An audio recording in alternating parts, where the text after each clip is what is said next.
Well, hello YouTube. So, a Thursday afternoon ride. Get a bit of fresh air in my lungs. I've been struggling for the last couple of days with a chest infection and sore throat, so if I keep coughing, please excuse me.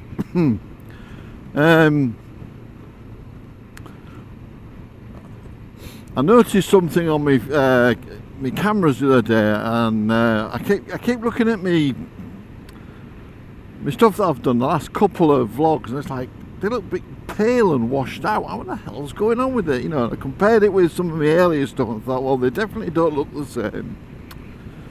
Oh, I better have a look at the cameras. Anyway, I look at the cameras, and I know what I've done. If I go out on an evening, then I set the camera on the low light setting, and what I've done is when I've switched them back, instead of putting them back to the normal setting, they've been on vivid. They were both set on vivid, but it doesn't, well, if it does show on the screen on the side of the camera, it's not a symbol I've noticed or seen before. Anyway, whatever. I'm hoping,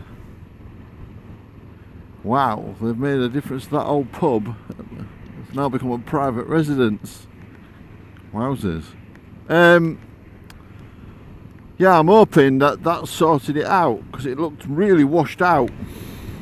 You might remember some time ago when I had the Africa Twin, I had the misfortune of losing my tail bag with all the gear in it, and it was like new sunglasses, there was a one of those all-in-one tools, which I can't remember the name of, and there was my tyre pump, which I had. I bought that when I went camping with Harry B. Anyway, there was a couple of other items, I can't remember all of it now, but I know there was a lot of gear. Anyway, little by little I've been replacing the equipment, and one of the things I hadn't realised I hadn't replaced was my tyre pump. And it was only the other day when I had the puncture, well, I had the nail in my tyre, it didn't go down thankfully. When I was out with Chris, and Chris said, oh, I'll follow you home just in case that tyre goes flat, because he said I have a real good tyre pump. He said it wasn't cheap, but it does the job, it's really good. And as well as being tyre pump, you can use the battery, you know, you can use it as a torch, or you can use it to charge your phone and all that kind of stuff if you want to. Multi-purpose. Anyway, I got to thinking about it, like, and I just thought, oh, I ought to get myself a tyre pump. It's alright having the repair kit, but if the air's out of the tyre, well, how are you going to blow it up? It's no good being able to repair a puncture if you can't blow the tyre up. Anyway, I had to think about it, and in the past I've bought foot pumps and all kinds of, you know, cheap crap that, and invariably it's never done its job properly. So I thought, no, I'm gonna buy something that'll do the job. So I spent 70 quid on this miniaturized pump, but I can keep it in my bag, or in the bag on the monkey bike, whichever bike I'm out on, you know, if I remember to swap it over. I'm only going to get the one. It was bought for this bike, really, because the the monkey only does town stuff. Just coming up to the head of this valley now, and we're starting to go up out of it, and it'll drop us down into Market Wheaton. Normally I turn right on this road, but today you couldn't. It was a diversion place. They've obviously shut the road for repairs. So nice views on the left hand side here of the Vale of York. There's a peculiar smell in the air, and they're spraying these crops, but I'm not quite sure what it is they're spraying, but I'm not taking too deep a breath at the moment. I have enough problems out creating any more. There's a gap down here somewhere, I know there is. There it is, there, that's it.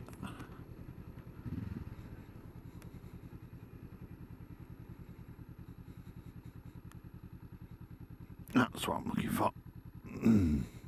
Just there. When the big foot on the bike comes in handy.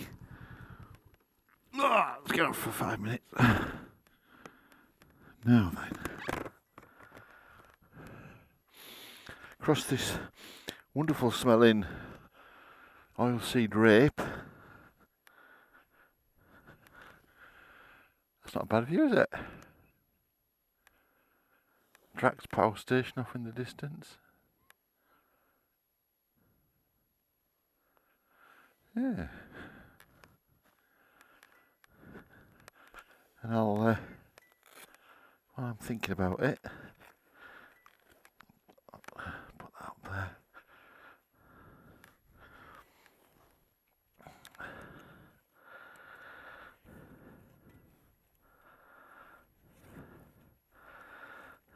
Is it in there? Yeah, there it is. And this is the, you can see that, neat little tyre pump. And I can charge it, because I carry 2 power packs on this bike. So if it got a bit low, I can actually put a charge back in. Yeah, man. Charging cable.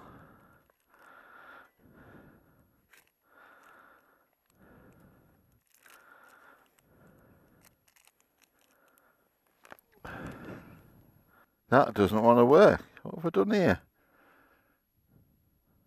Oh, it is working. Oh, that's worth it. I didn't realise that. God, that is really dim. Let's just see if I can.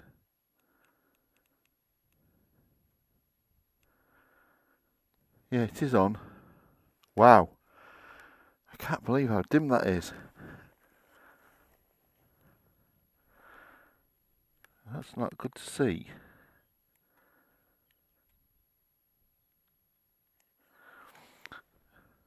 So it was on. I'll have to check that when I get home. I'll maybe turn the screen volume, screen brightness is what I meant to say. Right, some pictures taken. Lexin, that's the name of the pump. I'm glad I actually took it out in bright sunlight because you couldn't see the screen. I'm going to have to check that when I get home because I turned it on and off. It was night time when it was delivered and I took it in the garage to charge it. Yeah. It seems to be a problem with a lot of these LCD type screens. I always think this is a real oldie worldy looking village. Very pretty.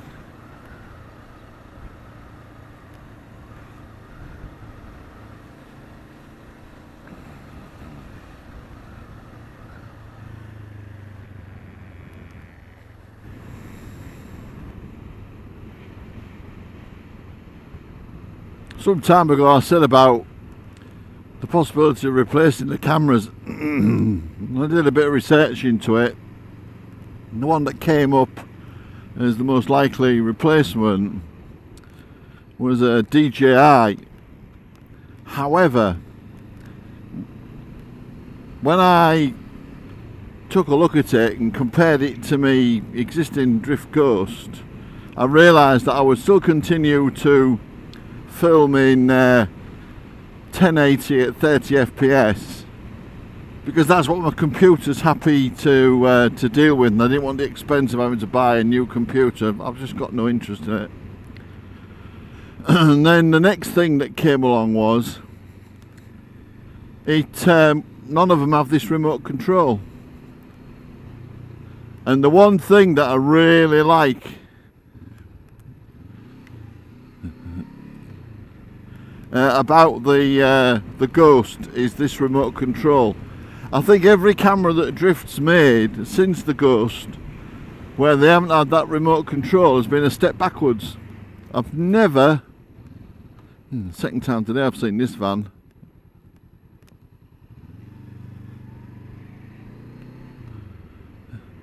Blimey.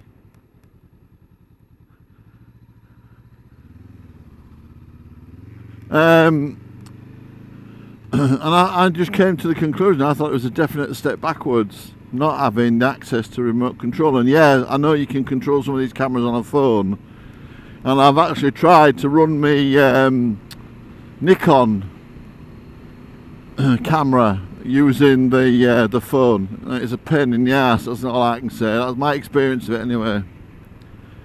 So in the end I came to the conclusion it isn't bust, it does what I want it to do.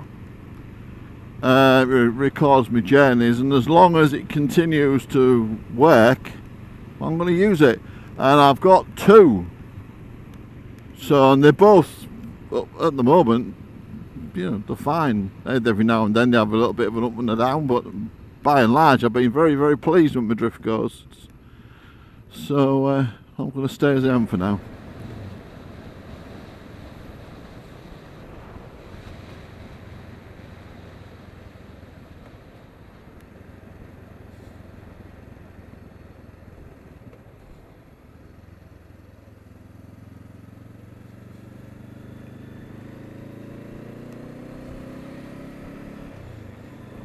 On the left hand side here, this is the headquarters of the company that my lad works for, What an Egg.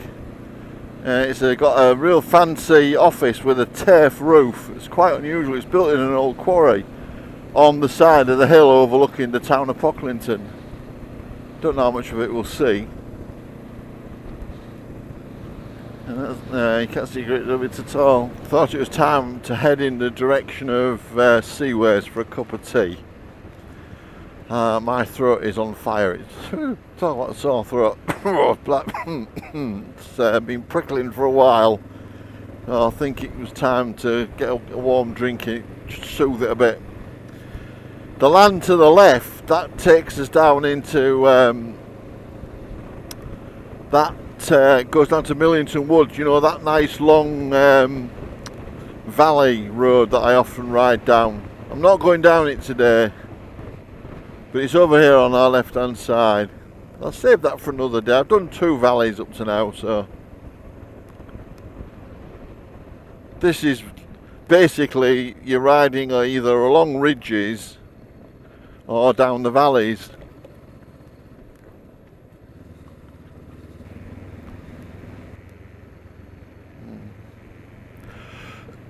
This is the excuse me, this is the junction here. If you turn left, that'll drop us down into Millington Dale, but Millington Woods at the bottom there. But we're not going down there today. We're going to carry straight on, hug it, and then turn left out onto the 166, and then just a slow ride down to Friday Thought for a cuppa.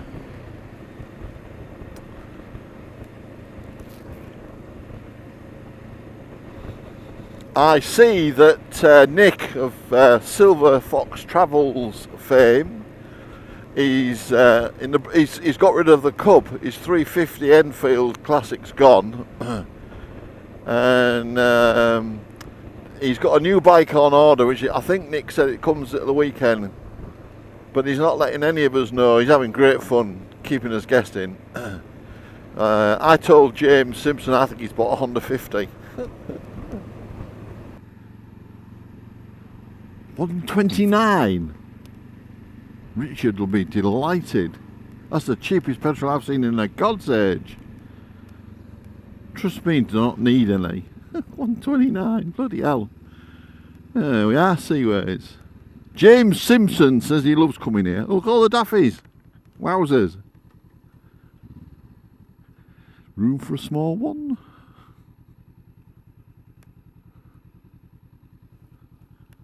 Is there wreckers like? Is that? Nope. That's a bugger.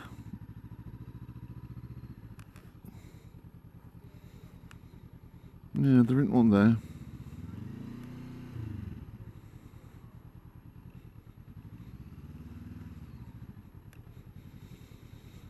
Stick it in here.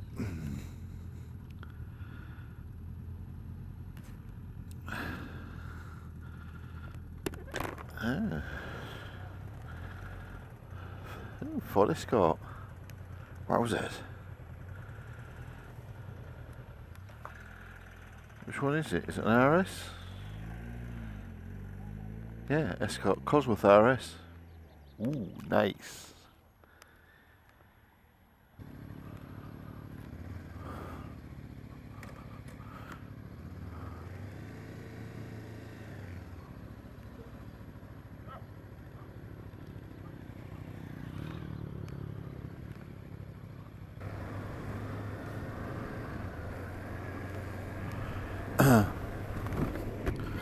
That was a nice interlude at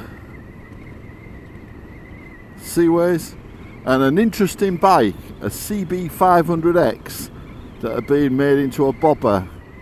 Unfortunately, he didn't want pictures taken of it, so I can't show you it. But I did ask, but he wasn't keen. Very unusual. Final piece of the film today, a little update at Fimber Halt. You going to stay there? Doesn't this all look a bit different from last year? The new shed.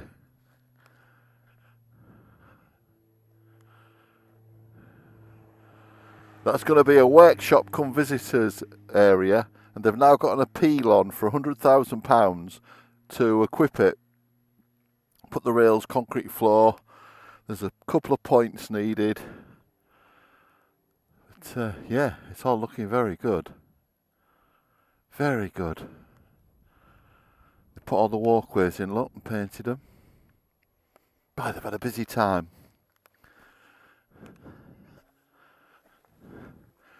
Just still the short run down to the buffers at the end there, but you can see at the end there's a big pile of sleepers and they're getting ready to go into the next field.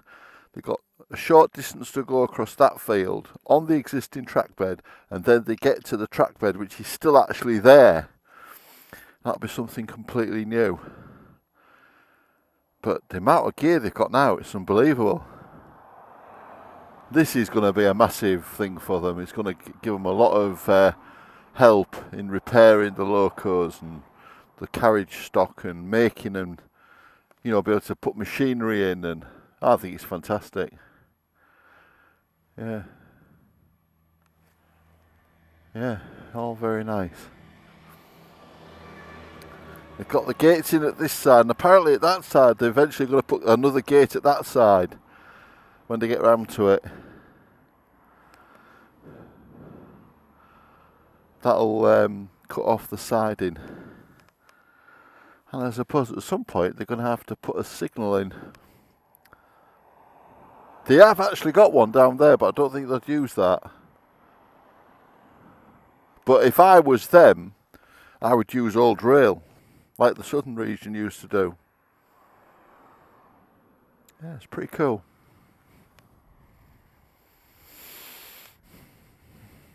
Looks like they've given that diesel mechanical a coat of paint, and the purple coach, they've turned it into a shop. Half of it's a shop and half of it's got seats, so you can take your coffee and sit down. Grand. They're getting on well with the second loco, which is there. Yeah. Anyway, I do hope you've enjoyed this outing, just round about the local country lanes on a beautiful day in April. And from Fimber Halt, I'll say bye for now. Ta-ta!